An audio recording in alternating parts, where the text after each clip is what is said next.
안녕하세요. 안녕하세요. 만나서 반갑습니다. 여러분들과 식품위생을 같이 공부해 나갈 김지연입니다.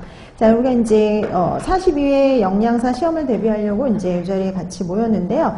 이 식품위생과 관련해서는 여러분 영양사 시험에도 출제가 되는 거고, 그다음에 또 위생사 시험에도 출제가 되기 때문에 뭐 위생사를 준비하시는 분도 도움이 되실 것 같습니다. 자, 근데 여러분 이 식품위생 과목도 생리학, 생화하고 마찬가지로요. 예전에 나오던 거하고 조금 다르게 이제 예전에 이제 단독으로 20문제 이렇게 20문항이 출제가 되었지만요. 이제는 이제 단체급식이라든지 법규 합쳐서 뭐냐면 60문제가 출제가 되거든요. 그래서 급식, 위생, 법규 합쳐서 60문제입니다.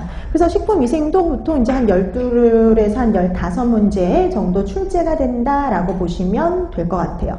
그 다음에 이제 뭐 생리학을 이제 같이 수업해 보셔서 아시겠지만요.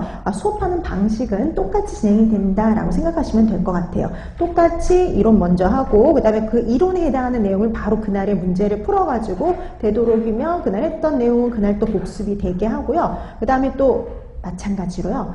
이 식품위생도 이제 수업 시작하기 전에 미리 프린트물을 복습 프린트물을 나눠 드릴 거예요. 그래서 그 복습 프린트물을 통해서 여러분들이 한번 지난 시간 했던 내용을 다시 한번 복습해 두시면 됩니다. 근데 이 복습 문제를 푸실 땐 절대 책 보지 마시고요. 여러분들이 아는 한도 내에서 한번 풀어보고 내가 얼마나 기억을 하고 있는지, 그다음에 잘못 알고 또 부족한 부분이 어떤 부분인지를 알기 위해서는 여러분의 실력으로 풀어보시는 게 가장 중요하다라고 보시면 돼요. 그 다음에 이제 뭐 답 불러드릴 때 이제 확인하시고 부족한 부분은 이제 채워 넣으시면 되는 거죠.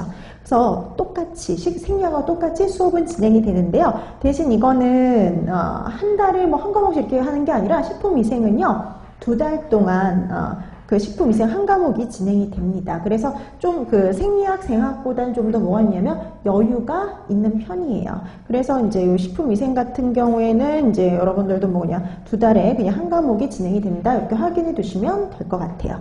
자, 그러면 이제 뭐 대체적으로 보면 이 식품위생과 관련해서는 우리가 여기서 뭘 위주로 해서 공부할 거냐, 이거는 1페이지에 나와 있는 식품위생 개념을 확인을 하시면 또 어느 정도 뭘 공부할지가 대략 잡혀요. 그래서 여러분 1페이지 잠깐 보시겠어요? 자, 식품위생의 개념 파트죠. 이 개념 파트에 보면 이제 우리 앞으로 이 식품위생 파트에서 중요하게 이제 공부할 것들이 정해져 있는데요. 우선 식품위생의 정의 한번 보세요.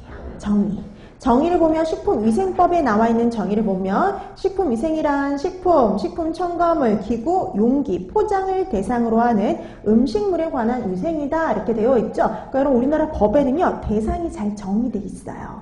그래서 식품 첨가물, 기구, 용기, 포장이 대상이 된다 이렇게 보시면 되는 거죠.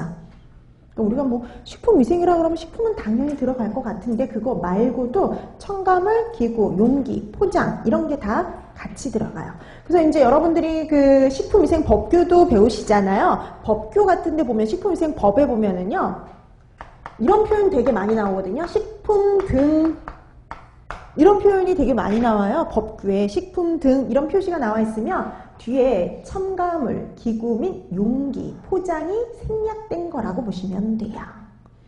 자, 그 다음에 세계보건기구 WHO의 정의를 보면 좀 더 구체적으로 나와 있거든요. 자, 식품의 생육, 생산, 제조로부터 인간이 섭취하는 모든 단계에서요. 식품의 안전성, 건전성, 완전 무결성을 확보하기 위한 모든 수단을 식품위생 이렇게 얘기를 해요. 그래서 식품에 위해가 될 만한 요소를 배제를 해서요. 식품의 안전성, 건전성, 완전 무결성을 확보하기 위한 수단을 공부하는 게 바로 식품위생이다 이렇게 보시면 돼요. 그래서 식품위생에서 중요한 건 2가지예요. 하나는 식품에 위해가 될 만한 요소를 공부하는 거. 그 다음에 이런 위해 요소를 배제할 수 있는 수단을 공부하는 게 식품위생이라고 보시면 되는 겁니다. 그래서 우리 앞에 차례 한번 잠깐 보세요. 앞에 차례를 보시면 딱 그래요. 식품에 위해가 될 만한 요소들, 식중독, 감염병, 기생충, 위생동물, 식품의 변질 이런 것들을 공부하고요. 그 다음에 이런 것들을 배제하기 위한 보존법, 살균소독법, 위생검사법, 식품안전관리 인증, 기준, 해석 이런 거에 대해서 공부를 하는 게 바로 식품위생이다 이렇게 보시면 돼요. 그래서 이렇게 식품위생이 10장까지 쭉 있는데요. 뭐니 해도 제일 중요하고 제일 많이 시험 문제 나는 건 식중독이에요. 식품위생에서 제일 중요한 건 식중독.